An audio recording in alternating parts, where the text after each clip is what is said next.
Hello दोस्तों, स्वागत है आपका एक बार फिर से मेरे इस यूट्यूब चैनल पर। पीछे वाली क्लासों में हमने दो प्रक्रम कर लिए हैं। ठीक है। जो अपना समतापीय प्रक्रम था और रुद्धोष्म प्रक्रम था, वो दोनों प्रक्रम हमने कर लिया है। वो दोनों इंपॉर्टेंट थे, वो हमारे कानो इंजन में काम आएंगे। ठीक है, जब हम वो थ्योरम सिद्ध करेंगे तो हमारे काम में आएंगे। ठीक है। जो ये आपके तीन प्रक्रम है ना, अगले तीन प्रक्रम समआयतनिक यानी आइसोवोल्यूमेट्रिक, और समदाबी यानी आइसोबेरिक, और चक्रीय प्रक्रम यानी सर्कुलर जो प्रोसेस हैं, ये तीनों प्रोसेस जो हैं ये छोटे छोटे हैं। ठीक है, ये ज़्यादा इंपॉर्टेंट नहीं है लेकिन समझना जरूरी है क्योंकि बुक में है। ठीक है, तो आज हम ये तीनों प्रोसेस करेंगे। ठीक है, पीछे वाले दो थर्मोडायनेमिक प्रोसेस हमने कर लिए हैं। अगर नहीं देखा है तो उनके लिंक आपको डिस्क्रिप्शन में मिल जाएगी। ठीक है, तो आज हम हमारी जो क्लास है वो स्टार्ट करते हैं। तो आज का हमारा पहला प्रक्रम है सम आयतनिक प्रक्रम यानी आइसो वॉल्यूमेट्रिक, यानी इसमें जो वॉल्यूम है आपका वो कांस्टेंट रहता है। सम आयतनिक प्रक्रम में जैसा कि नाम से पता चल रहा है, आयतन जो है वो कांस्टेंट रहता है। क्या रहता है? कांस्टेंट रहता है। तो जैसे ही हम उस निकाय को गर्म करेंगे तो उसमें जो है आंतरिक ऊर्जा में परिवर्तन जो होगा वो तो होगा, लेकिन जो बाहर कार्य होगा ना, जो अपनी हमने सीखा ना पहले लो के अंदर, जैसे ही हम इसको गर्म करते हैं तो ये ऊपर चला जाता है, आयतन में वृद्धि होती है। अब इसमें v कांस्टेंट रहेगा तो इसमें वर्क जो होगा वो जीरो होगा, क्योंकि ये पिस्टन ऊपर ही नहीं जाएगा। ऊपर क्यों नहीं जाएगा? क्योंकि जो वॉल्यूम है वो चेंज ही नहीं होगा, तो वर्क कितना होगा? जीरो होगा। तो टोटल जो एनर्जी दी हुई एनर्जी वो किस में चली जाएगी? आंतरिक ऊर्जा में, यानी इंटरनल एनर्जी में चेंज करने में सारी की सारी जो ऊर्जा है वो चली जाएगी। ठीक है, बाहर कोई भी ऊर्जा जो है कार्य नहीं करेगी, इसलिए वर्क जो होगा वो जीरो होगा। क्यों होगा? क्योंकि v कांस्टेंट है। वॉल्यूम अगर नहीं हिलेगा तो ये पिस्टन ऊपर नहीं जाएगा, और पिस्टन ऊपर नहीं जाएगा तो बाहर वर्क नहीं होगा।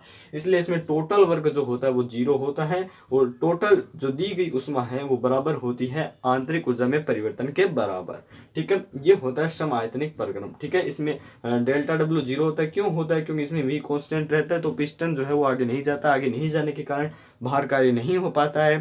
ठीक है, और डेल्टा क्यू यानी दी गई जो ऊष्मा है वो बराबर होती है आपकी डेल्टा क्यू के, क्योंकि हमने फर्स्ट लॉ में पढ़ा है delta Q is equal to होती है delta U plus delta W. अब चूंकि ये जीरो है इसलिए इसको लिखने का कोई फायदा नहीं है। ये आपका आता है समआयतनिक प्रक्रम के अंदर। ठीक है, और इसमें v कांस्टेंट रहता है। ठीक है, तो ये इतना सा है अपना समआयतनिक प्रक्रम। ठीक है, तो थोड़ा सा इसको ध्यान में रखना है। ठीक है, अब हम देखते हैं समदाबीय प्रक्रम। समदाबीय प्रक्रम होता है आइसोबेरिक। इसमें जो है प्रेशर जो है वो कांस्टेंट रहता है। क्या रहता है? प्रेशर इसमें कांस्टेंट रहता है। ठीक है, प्रेशर अगर कांस्टेंट रहता है तो हमारी जो अवस्था समीकरण होती है वो होती है पीवी बराबर एन आर टी। अब P अगर कांस्टेंट है, P अगर कांस्टेंट है तो V1 और T1 बदलेगा। NR को हम कांस्टेंट रखते हैं। ठीक है, निश्चित मात्रा की बात कर रहे हैं, तो निश्चित मात्रा का मतलब निश्चित मोल है गैस का, तो हम यहाँ पर NR को कांस्टेंट रखेंगे। ठीक है, तो V1 और T1 को इधर ले आते हैं और NR को उधर भेज देते हैं। ये अपना पूरा का पूरा जो है वो कांस्टेंट रहता है। ठीक है, ये होता है समदाबीय प्रक्रम में। अब समदाबीय प्रक्रम में हम अगर कार्य निकालें, समदाबीय प्रक्रम के अंदर जो होता है P कांस्टेंट रहता है। अगर हम वर्क निकालें तो हमने फर्स्ट लॉ में पढ़ा है W बराबर होता है डेल्टा P। डेल्टा W बराबर होता है P डेल्टा V, हमने ये पढ़ा है। ठीक है, सॉरी मैंने गलत लिख दिया था। तो डेल्टा W बराबर होता है P डेल्टा V, तो डेल्टा W बराबर हो जाएगा P V2 माइनस V1। ठीक है, अब देखो इसको जब हम व्यापक रूप में लिखेंगे तो V1 इज इक्वल टू हो जाएगा, इस T को उधर भेजो तो एन आर टी वन बटे पी, और V2 बराबर हो जाएगा एन आर टी टू बटे पी। यहाँ पे लिखा हुआ है देखिए। ठीक है, तो V2 की जगह वो लिख देंगे और V1 की जगह ये लिख देंगे, तो P कांस्टेंट है। V2 की जगह वो लिखेंगे तो एन आर टी टू बटे P minus N R T one upon P. P को कॉमन लेंगे तो पी बटे पी हो जाएगा, तो ये कट जाएगा और बाहर आएगा एन आर और T two minus T one.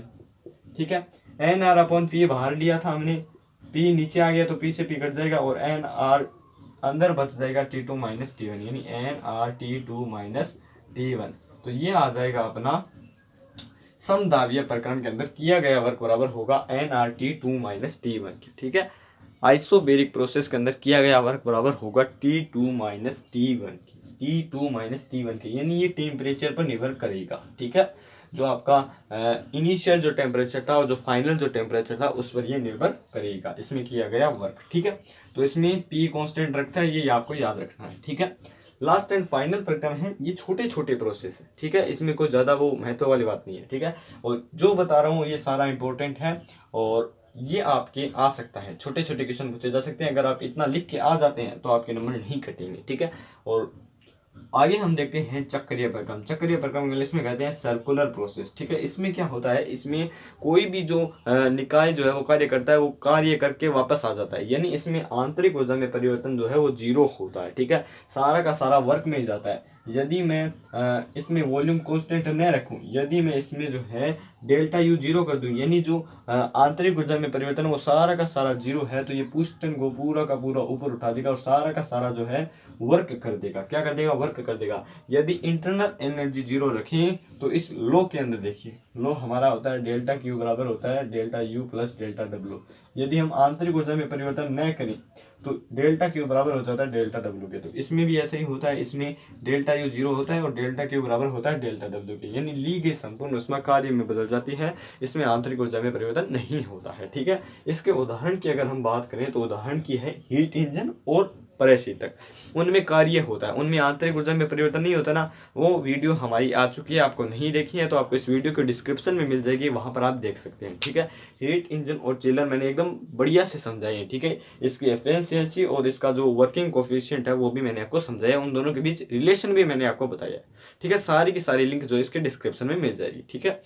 तो इसमें जो है एनर्जी जो है, एनर्जी में चेंज होता है, चेंज इन एनर्जी वो जीरो होती है और इसमें टोटल किया गया वर्क ही जो होता है वो टोटल ली गई हीट के बराबर होता है, ठीक है। तो इसमें डेल्टा के बराबर होता है डेल्टा डब्ल्यू के और डेल्टा यू जो होता है वो जीरो के बराबर होता है। इसके उदाहरण है हीट इंजन। हीट इंजन कुछ ऊष्मा लेता है, कुछ कार्य कर देता है और कुछ वापस दे देता है। इंटरनल एनर्जी में कुछ नहीं रखता है, वो अपने पास कुछ नहीं रखता है। मैंने आपको बताया था ना, हीट इंजन क्या करता है, ये T1 टेम्परेचर है, ये T2 टेम्परेचर है और ये आपका इंजन है, तो ये इससे Q1 ऊष्मा लेगा, कुछ कार्य W करेगा और कुछ इसको देगा, कुछ इसको देगा, तो अपने पास ये कुछ नहीं रखेगा, यानी इसकी एनर्जी में चेंज क्या हुआ, जीरो हुआ। तो एनर्जी में चेंज जीरो है और डेल्टा क्यू जो है वो बराबर होगा आपके वर्क के, ठीक है। तो ये बात चक्रीय प्रक्रम में होती है। ये दोनों एग्जाम्पल के रूप में है, इसीलिए वो बुक में बाद में दिए हुए हैं, ठीक है। तो ये अपने 3 प्रोसेस थे, ये मैंने आपको करा दिए हैं, बुक में थे इसलिए। अब हम आगे वाली क्लास में करेंगे कार्नो इंजन, जो कि बहुत ही ज़्यादा इंपॉर्टेंट है, ठीक है। तो subscribe my channel for this video, ठीक है। कार्नो इंजन आएगा, उसका नोटिफिकेशन आपके पास आ जाएगा अगर आपने सब्सक्राइब किया है तो, ठीक है। तो धन्यवाद दोस्तों, अपना प्यार ऐसे ही बनाए रखिए।